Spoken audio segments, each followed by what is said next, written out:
What's up, boys? It's Wolf. Black Ops Cold War has been out for about a week now, and given the nature of the Black Ops campaigns over the years, I felt it appropriate to explain this story and the ending. So, needless to say, spoilers ahead.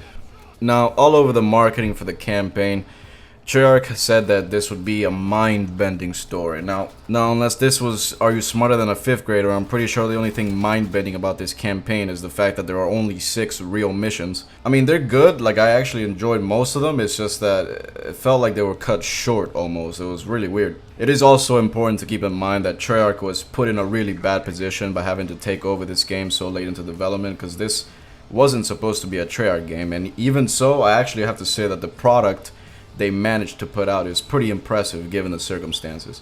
But now let's just move on to the actual story. So, the overarching story goes like this.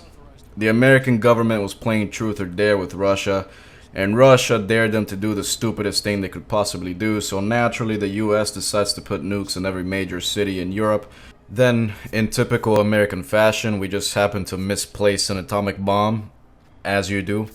And this bomb falls into the hands of one Perseus, and this is where the story begins.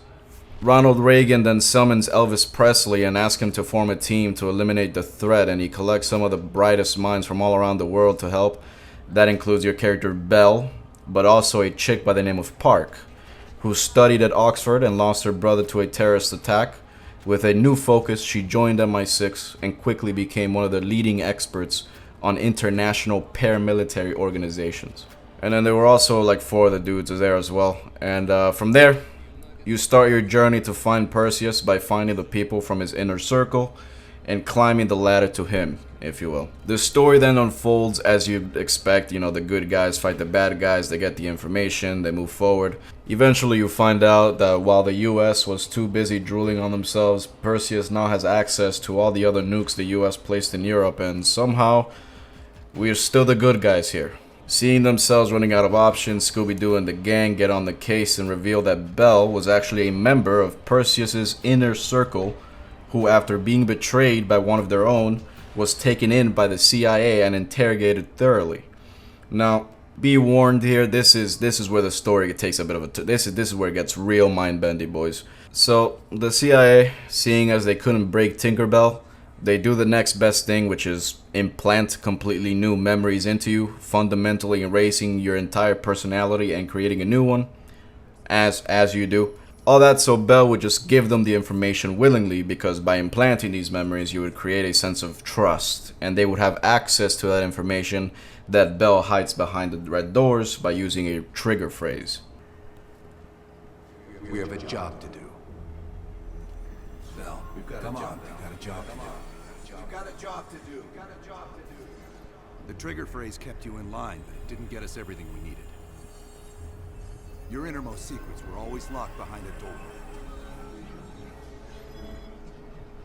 So it's BioShock. If BioShock was written by repeatedly smashing their head against their keyboard. Then, from here you can choose a couple of different endings. You can choose to side with Adler, or you can choose to side with Perseus. Either way, it doesn't really matter, at least as far as this game goes, because if you side with Adler, which is the canon choice, you get this really ambiguous ending where you both try to kill each other. Now, this wouldn't be significant if you just look at the Black Ops continuity, because we know Adler doesn't matter to the future of Black Ops, like in Black Ops 2 or Black Ops 3, but because of a gentleman by the name of Imran Zakhaev, it means that the Black Ops universe and the Modern Warfare universe are now connected. Now that's important, because all this talk about nukes underground in Europe should get your mind to think on the nukes underneath the map in Warzone. And so now you have an interesting story, which we're gonna have to wait till next year to figure out in the next Modern Warfare game. Yay. Anyway, hopefully that explains the story well enough. I mean, it really isn't that crazy of a story. I still got my brain cells playing Twister trying to figure out what the hell happened in Black Ops 3. Compared to that, this game is a joke, so... Anyway, if you guys enjoyed, leave a like, make sure to subscribe if you want to make me feel nice and fuzzy inside. And yeah, I'll see you guys in the next one. Roll the outro.